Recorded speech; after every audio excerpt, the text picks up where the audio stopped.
તમે તૈયારી રાખજો એટલા માટે આપણે ફરી અને ધરણીધર દાદા ઉપર આ પરિવારને શ્રદ્ધા છે લાલભાઈ, એટલા માટે થઈને આપણે ધરણીધર ભગવાનની જયકારો કરો છે, એવો જોરદાર જયકારો કરો છે કે પાછળ જે કોઈ માણસો વાતો કરતા હોય ને એનું ધ્યાન આ બાજુ આવે કે ના સંતવાણી થોડીક વાર આપણે લઈએ એમ. કારણ કે રણછોડભાઈ જ્યારે કહેવાય કે પોલીસ છે ચોરને પકડે એટલે ચોર બે હાથ ઊંચા કરી રાખે કે હવે હું ભાગીશ નહીં એમ, એટલે હવે આપણે અહીંયાથી ક્યાંય ભાગવાનું નથી, અને એટલે બે હાથ ઊંચા કરીને મારી સાથે ધરણીધર ભગવાનની એવો જયકારો કરો. બોલી ધરણીધર ભગવાન કી, બોલી ચામુંડ માત કી, પાદર દેવી માત કી.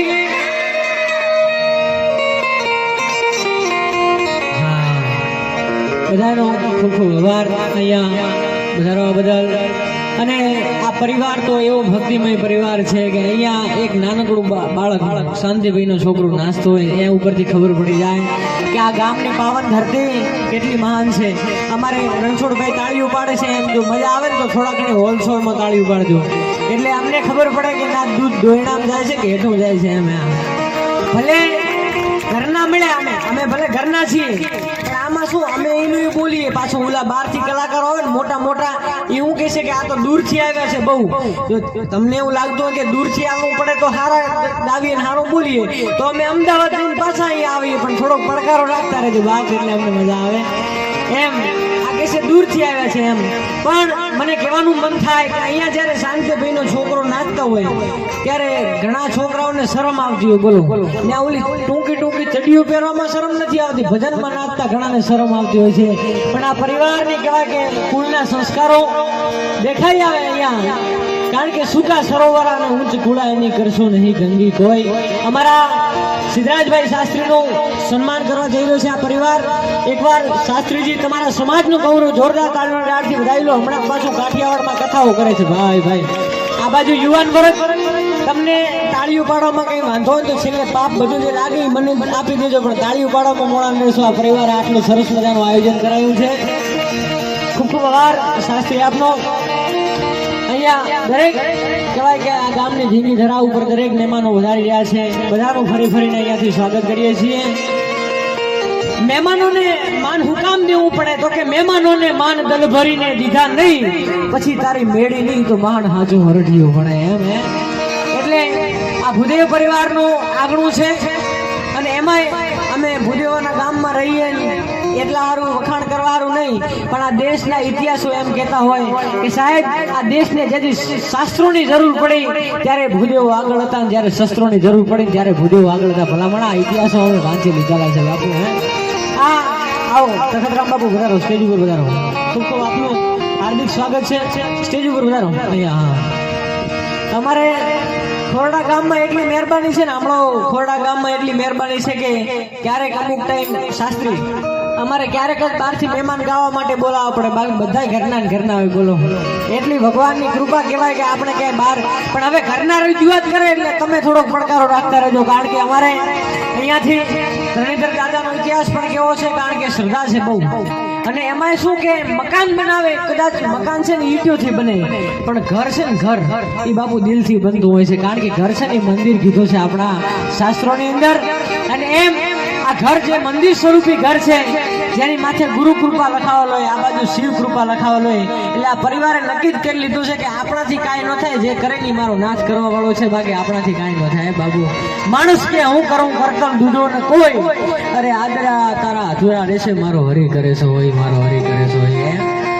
અને એમાં કહેવાય કે અહીંયા માતાજીની મહેરબાની છે ને, અહીંયા આવ્યા પછી તો બહુ મહેરબાની છે એમજી. અમે પ્રોગ્રામ કરતા હોઈએ એટલે વનારામ બાપુ માણસો શું કહે છે કે તમારા બાપ દાદા પ્રોગ્રામ કરતા, તમારા દાદાજી પ્રોગ્રામ કરતા, તમારા પિતાજી પ્રોગ્રામ કરતા, મેં તો કાંઈ નહીં પ્રોગ્રામ બીજા કશું નતા કરતા, પણ કોઈનું ખોટું નથી કર્યું એનું આ પરિણામ છે. બાકી અમારી શું હેસિયત ભલામણ અમે અહીંયા તમારે અમારી શું હેસિયત હોય કે સાહેબ આવડો મોટો જ્ઞાની સમાજ બેઠો હોય, ભૂદેવ સમાજ, જેની એક વડીલ પાસે તમે બેહો તો જૂની ને પ્રાચીન મૂળિયા કહેવાય કે ભારતના જે હિન્દુસ્તાનના હિન્દુના જે મૂળિયા છે ત્યાં તળની વાત કરી નાખે. અહીંયા કોઈ પણ અમે તો કારણ કે મંદિરમાં રહીએ એટલે અમને ખબર હોય કે કોઈ પણ વડીલ આવે અને એવી કહેવાય કે પાયાની વાત કરે કે સાહેબ આપણને ખબર ન હોય કે આ વાત હિન્દુસ્તાનની ધરતીની અંદર થયેલી છે, એવી વાત કરે અને એવી જ્ઞાની માણસો વચ્ચે જ્યારે અહીંયા અમે બોલો આથી મોટી ભગવાનની દયા શું હોય કે સમજી, બાકી અમારી કોઈ હેસિયત નથી અહીંયા. પૂછો મરણતા મહીપતિ અને જેના ગજા હતા ગંભીર, એ સબળ લોભિયાના શરીર અમે મહાને જોયા મેકરણે. અરે સબરીની સાધના સાથે ડીકે અમે રામને મળતા જોયા છે અને મોટા મોટા સિકંદરને અમે પગમાં પડતા જોયા છે. એટલે આમાંથી એક કલાકાર તરીકે નથી આવ્યા અને એક એવો ઘમંડ નથી કરતા, મનમાં ફાકો નથી કે અમે મહાન છીએ અને અમે ગાવીએ છીએ. આ તો તમારી કૃપા છે, તમે બેહીને સાંભળો છો એટલે અમે અહીંયાથી બોલી શકીએ છીએ. હા, એટલે મૂળ વાત એમ છે કે ભગવાનની કૃપા છે આ બધી, અને આ પરિવારમાંથી એવી કૃપા છે.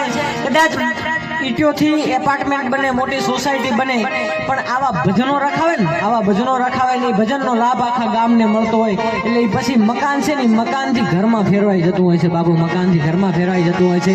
એટલે આપણે હિન્દુ સંસ્કૃતિ પરંપરા મુજબ જે આ વાસ્તુ પૂજનનો કાર્યક્રમ રાખ્યો છે અને એમાં આ કહેવાય કે મેં નક્કી જ કર્યું હતું લાલભાઈ કે આપણે અહીંયા ધરણીધર દાદાની ખૂબ શ્રદ્ધા છે. ધરણીધર દાદાના એવા 9 પરચાઓ છે, એમાંથી એક પછી એક પરચો રજૂ કરી અને પછી આપણે શાસ્ત્રીજીને સાંભળવાના છે. કેમ કે બાપુ ભગવાનની દયા વગર કશું થતું નથી. આપણે કહીએ ને કે પરચો જોઈએ, આપણને પરચો જોઈએ.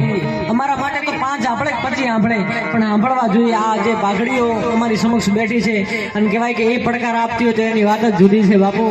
કહેવાય કે ભગવાનની કૃપા વગર કાંઈ શક્ય નથી. માણસ કે હું કરું કરતો દૂજો ને કોઈ, અરે આદરા તારા અધૂરા રહેશે, એ તો મારો હરી કરે છે હોય પછી ઠાકર કરે થાય બાપુ, આપણું કાંઈ નથી થતું હે. એટલે આ ઠાકરની કૃપા છે.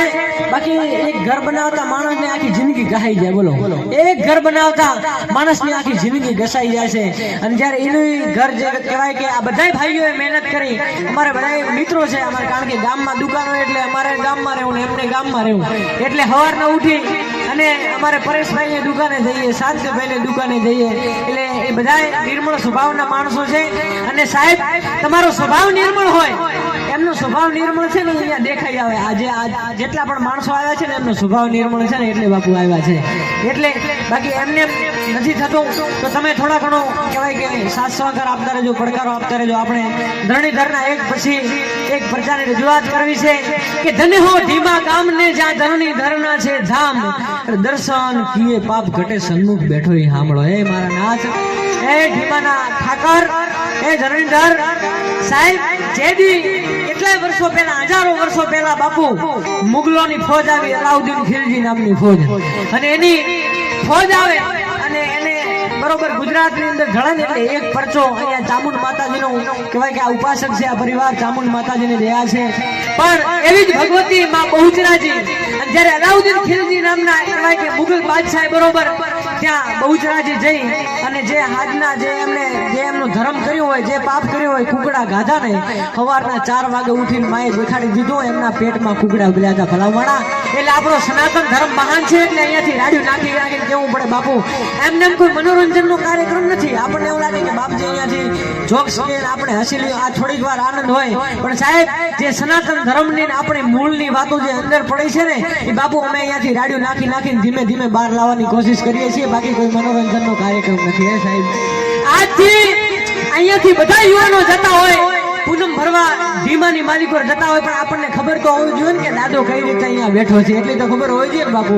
દરેક અહીંયાથી ભજન ગાવે અને કદાચ પાછળ કોઈ યુવાન વાતો કરતો હોય, હે અહીંયાથી કહેવાય કે વાતો કરતો હોય, પણ એ ભજનની અંદર આવ્યો છે ને, ગમે તેમ તો ભજનની અંદર આવ્યો છે ને, એટલે જે ભજનની અંદર આવે ને એ મારા હરીને વાલા હોય છે. એમ એક પરચો અલાઉદ્દીન ખિલજીને બાપુ બહુચરાજી મળ્યો, એક પરચો બહુચરાજી મળ્યો અને ત્યાંથી ધીમા આવ્યા અને ધીમા બરોબર કહેવાય કે ભગવાનની જે વારા અવતારની મૂર્તિ હતી ને ખંડિત કરી નાખી. અને વારા અવતારની મૂર્તિ ખંડિત કરી અને પછી ઢીમન નાગે કહેવાય કે એના શિખર ઉપર કહેવાય કે વિધર્મીઓએ ઘા કર્યો ને ત્યાંથી ભમરા છૂટ્યા અને આખી ફોજને પાછું જવું પડ્યું.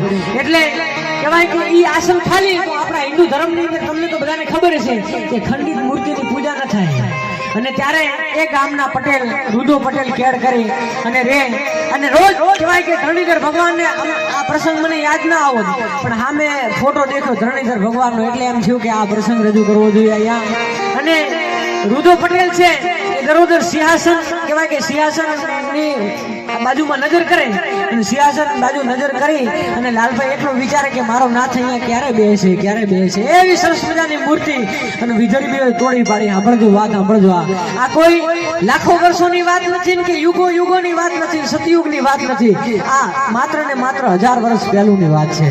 એટલે કહેવાય કે રુદો પટેલ દરરોજ પ્રાર્થના કરે ભગવાનને કે તું ક્યારે અહીંયા બેહીશ ને એકવાર ભગવાનને પ્રાર્થના આવડે લીધી. અમે હાજના કહેવાય કે પટેલનો દીકરો હૂતો છે અને બરોબર કહેવાય કે ભગવાન એને સપને જાય અને સપને જાય એમ કીધું કે રુદા પટેલ મારે ઢીમાની અંદર બેસવું છે, મારે ઢીમાની અંદર બેસવું છે, મારે ઢીમાની અંદર આવવું છે. એટલે રુદા પટેલને એમ થઈ ગયું કે કઈ આળ પંપાળ હશે, બાકી ભગવાન થોડી આપણના સપને આવે, ભગવાન થોડી આપણના સપને આવે. લાલભાઈ આ તો આળ પંપાળ છે એમ કહી રુદો પટેલ ઊંઘાઈ ગયા અને પાછે કહેવાય કે ભગવાને બાવડું ઝાલ્યું એમ રુદા પટેલને ઉભો કર્યો કે રુદા ઉભો થા, મારે ઢીમાની અંદર આવવું છે ભલા માણા. અને ત્યારે રુદા પટેલે સાચું માન્યું કે મારો છે તો મારો નાથ સપનાની અંદર. અને ત્યારે સપનાની અંદર ભગવાન શું કહે કે હું વાસાવાડાના ડુંગરોની અંદર છું, રુદા તું મને લેવા આવજે. પણ હવે લેવા કઈ રીતે આવું, ઠકાણો હું? અને ભગવાન જ આવ્યા તો સપનામાં એનું કહેવાય કે એનું પુરાણ તો હું જોયું ને કઈ. અને ત્યારે ભગવાને કહેવાય કે સપનાની અંદર પહેલો પરચો પૂર્યો. રુદા પટેલના સપનામાં જઈને ભગવાને કીધું કે તારી 2 ગાયો વિયાવા થઈ છે રુદા, 6 મહિના પછી 2 ગાયો વિયા છે. 2 ગાયો બરોબર 2 રેડલા લાવે અને એને રેડલાના કર્મની અંદર કહેવાય કે વિષ્ણુનું ભગવાનનું તિલક હોય ને તો માનજે કે ધરણીધર દાદે આ કૃપા કરી છે તારી ઉપર. એમ પહેલો પરચો રુદા પટેલને આપ્યો. અને બીજા પરચે ભગવાનને એવું છું કે પટેલનો દીકરો ખેતી કરે, એને કઈ વિધિની ખબર ન હોય લાંબી, એને કઈ શાસ્ત્રોની ખબર ન હોય, એ ખેતી કરી અને પોતાનું ગુજરાન ચલાવતો હતો. હવે એમ કરું કે એક ભૂદેવના સપને જાય અને ભૂદેવને કહું તો ભૂદેવ એની હારે જાય તો રુદાને બાકી ઠીક રહે, બાકી એમને રુદો ભગત એકલો ગોતી નહીં કે મારી મૂર્તિ. એમ બીજો પરચો જ્યારે કહેવાય કે ભગવાને ભૂદેવને પૂર્યો અને ભૂદેવના સપનામાં જઈને ભગવાન શું કહે છે કે ભૂદેવ ભૂદેવ બ્રાહ્મણનો દીકરો છો ને, મારું એક કામ કરજે. અરે ભગવાન તમે સ્વયં મારો નાથ જો કામ ભણાવતો ન કરું. અને ત્યારે કહેવાય કે ભૂદેવના દીકરે કીધું કે બોલો બોલો ભગવાન. અને ત્યારે ભગવાનને કીધું અમુકને કેવું લાગતું કે આ બધી વાતો કરી ને એમ છે એટલે એમ લાગે કે આ બધી વસ્તુ થઈ છે, આ બધી વસ્તુ બની છે, માત્ર ને માત્ર 1000 વર્ષ થયા છે. અને કોઈને પુરાવા જોતા હોય તો હજી ધીમાની અંદર એનો ઇતિહાસ પડ્યો છે સાહેબ. એનો આ ઇતિહાસ છે ને સાક્ષી પૂરી છે, એમને આ વાતો નથી થતી સાહેબ. એમ ભૂદેવના દીકરાને સપને ગયા ભગવાન ધરણીધર દાદો. અને પછી કહેવાય કે ભૂદેવના દીકરાને સપને જઈને એટલું કીધું કે રુદા પટેલની ઘરે જઈ અને રુદા પટેલને કહેજે કે મારે ભગવાન સપને આવ્યા હતા આપણે બંનેને રોસાવાડાના ડુંગરોની અંદર જવાનું છે અને મારા નાથને લેવા માટે જવાનું છે. અને બરોબર વાત તો બહુ લાંબી છે. 6 મહિના થયા અને કહેવાય કે 6 મહિનાના 2 કહેવાય કે રેડલા આવ્યા અને નાથ્યા વગરના જોડ્યા હતા. બોલો ભગવાનની કૃપા કેટલી, નાથ્યા વગરના જોડ્યા. એ ભગવાનનું કીધું હતું કે તમે નાથતા નહીં, એમને 6 મહિનાના રેડલા જોડી અને વેલા હુથાર પાય વેલડું બનાવ્યું અને વેલડું બનાવી બંને જણા બરોબર કહેવાય કે વોસાવાડાના ડુંગરોની અંદર નીકળી ગયા ભગવાનની શોધમાં. અને ત્યાં 5 દિવસનું સીધું સેમાન લીધું. પણ હવે 5 દિવસમાં એમ થોડો ભગવાન મળે, એમ હેલાઈથી કોઈથી ભગવાન મળે નહીં. આપણે કહીએ ને કે 2 ટકની માળા ફેરવી લઈએ. ભલા માણા જેના આખા જીવન ભક્તિમાં જતા રહ્યા છે ને બાપુ, એને ખાલી સપનામાં જ ભગવાન મળ્યો છે, સપનામાં જ ભગવાન મળ્યો છે. એમ એમને ભગવાન થોડી મળે કે કળિયુગ કેરા કૌભાંડમાં ઈશ્વર નો લે અવતાર, પણ હવની લેશે અંબાળી તો કાયમ ઉઠીને કસબ રાવે.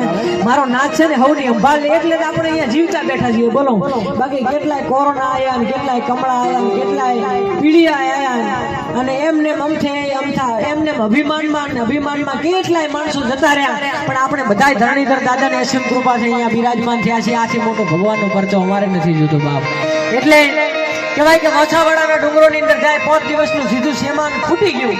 અને ત્યારે કહેવાય કે રુદા પટેલે કીધું કે હે ભગવાન આવી પરીક્ષા, મારી આવી પરીક્ષા તો મત લઈ, થોડીક કૃપા કર કે તું છે ક્યાં. હવે અમે ડુંગરો ની અંદર આવી ગયા અને ત્યારે એક દિવસ રુદો ભગત હુતા છઠ્ઠે દિવસે અને ભગવાને સપનામાં જઈને કીધું કે તું જ્યાં સૂતો છે ને તારા મસ્તકની પાછળ 52 ડગલા ભર અને 52 ડગલા ભરી અને ખાખરાના પાન એક બાજુ કરજે અને ત્યાં ભોયરું છે ને ભોયરામાં મારો નાથ બેઠો છે હે ભોયરામાં હું બિરાજમાન થયો છું રુદા પટેલ અને હવારના પોરમાં ઉઠીને પ્રમાણ મળ્યું ને એટલે નરસિંહ ભગત જેમ રુદો પટેલ નાચવા માંડ્યો સાહેબ અને ભૂદેવના દીકરાને કીધું અને ભૂદેવને કીધું કે 52 ડગલા આ બાજુ છે અને બરોબર કહેવાય કે 52 ડગલા જ્યારે આ બાજુ ગયા ને ખાખરાના પાર એક બાજુ કર્યા ને અને ત્યારે ગુફાની અંદર કહેવાય કે શિલા અને શિલા આમ કરીને ત્યાં તો આજે મારો નાથ ભીમાની અંદર બિરાજમાન છે કે શરીરે ધરા લાલ પીતમ સુહાગા પતરંગ ટેટી ધરી શીશ પાગા વડે આવડ માથે ખુલા કેસ વાકા જત નારિયું વારણા લેતું નીચ ઝાકા કેડે કટારી બાંધી કસીને અને સોળે કળાએ તેજ જેવું સસીને એવો મારો નાથ છે એ બરોબર કહેવાય કે એની મૂર્તિ છે આજે પણ ભીમાની અંદર બિરાજમાન છે તમે બધાય દર્શન કર્યા હશે બાપુ હે તમે બધાય દર્શન કર્યા છે એવી મૂર્તિ અને એવી પારસની મૂર્તિ બરોબર ત્યાં કહેવાય કે પડી છે પણ હવે બે માણાથી એ મૂર્તિ ઉઠમાં એમ નથી કારણ કે 5 ફૂટની મૂર્તિ ને મણની મૂર્તિ એટલે બે માણસોથી ગુફાની અંદરથી બહાર ન લવાય એટલે ફરી ભગત છે એ પ્રાર્થના કરવા માંડ્યા કે ભગવાન હવે આટલો બધો કહેવાય કે અહીંયા સુધી પહોંચાડી દીધા તો હવે તો તું પરીક્ષા મત કર હવે તો પરીક્ષા મત લે મારી અને ત્યારે અને આ ઘણી જગ્યાએ કેવું છે કે અમુક ભક્તોને માળા નથી ફેરવી લાલાભાઈ અમુક ભક્તોને માળા નથી ફેરવી કે માળા ફેરો એક બાપુ ઓટલાની અંદર બેઠા હતા કીધું કે માળા ફેરો તમે માળા ફેરો કોઈક યુવાને કીધું કોઈક ડાયો યુવાન છે આ ગામ જો કે બાપુ આ કહેવાય કે ગામના કાથડા કૂટો તો થોડીક માળા ફેરો ને ત્યારે પોતાના બાપુ ઘર ગયા કે મારે તો માળા ફેરવવા છે હે માળા ફેરવવી છે ને માળા ફેરવવા છે કે લાવ દીકરાને કે હોથો લઈને બરોબર લેબડાનો દાડખો તો માળા ફેરવા મળ્યા બોલો એટલે અમુક ને ઊંધું એને ઊંધું દૂધે પણ આ વાત છે ને બાપુ ભક્તિની વાત છે ને ભક્તની વાત છે ત્યારે રુદા પટેલે પ્રાર્થના કરી કે ભગવાન હવે અહીંયા સુધી પોગાડી દીધા છે મારા નાથ હવે આવી મૂર્તિ અમારાથી થોડી ઉપડાય અને ત્યારે સાહેબ વિચાર કરો ભગવાન થોડા ફૂલ જેવો થઈ ગયો તો ભગવાન થોડા ફૂલ જેવો થઈ ગયો છે મારો નાથ અને ત્યાંથી સિરોહી જાય અને સિરોહી જઈ અને તળાવની પાળે હુતા તો ઓલા સિરોહી રાજાના કહેવાય કે સૈનિકો આયા કે આવી સરસ મજાની મૂર્તિ આ બે ગોડા જેવા લાગે છે આ કંઈકથી ચોરી કરીને આવ્યા છે અને કહેવાય કે મૂર્તિ છે મૂર્તિ હોતા ગાડા હોતા ભગતને બધાને ઉપાડ્યા કચેરીની અંદર લાયા અને સવારના ઉઠ્યા એટલે સિરોહી નગરીની કચેરી અને ભગત કે આપણે અહીંયા ક્યાં આવી ગયા ત્યારે સિરોહી રાજાએ કીધું કે આ મૂર્તિ ક્યાંથી લાવી છે આ મૂર્તિ મારે જોઈએ છે તમને મૂર્તિ ભારોભાર હું આપી દઉં હે પણ સાહેબ ભગવાન થોડો પૈસાથી આવે તમારી પાસે વધારે પૈસા થઈ ગયા તો તમને એવું લાગે કે ભગવાન મારી પાસે આવે ના ખોટી વાત છે બાપુ ભાવોન્ય ભગવાન આવે પૈસાથી ભગવાન મારો નાથ થોડી આવે સિરોહી રાજાને ઘમંડ કે મારી પાસે હોનું છે આ કઈ દઈ કહેવાનું નથી મારે મૂર્તિ હાટો હાટ હોનું દેવું છે અને ત્યારે ત્રાજવું લાવવામાં આવ્યું અને ત્યારે ભગત કે રુદુ ભગત કે ઉભારો મોય મૂર્તિ ભારોભાર હોનું દેવું એટલે રાજા છે આવવા મળ્યો કે આ ફાટેલો તો કડિયું છે આનું નથી રૂપિયો ખિસ્સામાં આ નથી મૂર્તિ ભારોભાર હોનું દેશે અને ત્યારે રુદા પટેલે કીધું કે તમે મૂર્તિ તો મૂકો અને ત્યારે 25 જણા ભરતભાઈ 25 જણા ઉધોમી મૂર્તિ મૂકી રાજવાની અંદર અને પછી આ બાજુ રુદા ભગતે બરોબર કહેવાય કે પોતાના કોણનો ઠોસિયો છે એ ઠોસિયો છે ને ત્રાજવાની અંદર મૂક્યો ને મારો નાથ ભલામણા ઠોસીએ તોડાઈ ગયો તો એટલા માટે થઈ અને અહીંયાથી મારા નાથની વાતો કરવામાં આવે છે બાકી અળેની દુનિયામાં કરે કે ફેફે કડીક શણગાર મર્દોના સજી લ્યો તો મજા આવે તમને શું લાગે કે હેલાઈથી અહીંયા બેહી ગયો છે આ વાય ફરકે મૂછડિયું એવી મૂછો ફરકે છે ને આજ પણ કહેવાય કે ઢીમાના પાદરની અંદર સામે નજર કરો અને એની ધજા સામે નજર કરો લાલભાઈ તમને તો ખબર હશે કે પોતાના દુઃખના ભાગીને ભૂખા ન કરી નાખે તો અહીંયા બનાસકાંઠાની ધરતીની અંદર બેઠો કહેવાય ભલામણા પણ પૂર્ણ શ્રદ્ધા હોવી જોઈએ તમને એવું લાગે કે એમને બેહી ગયો ના એને સાહેબ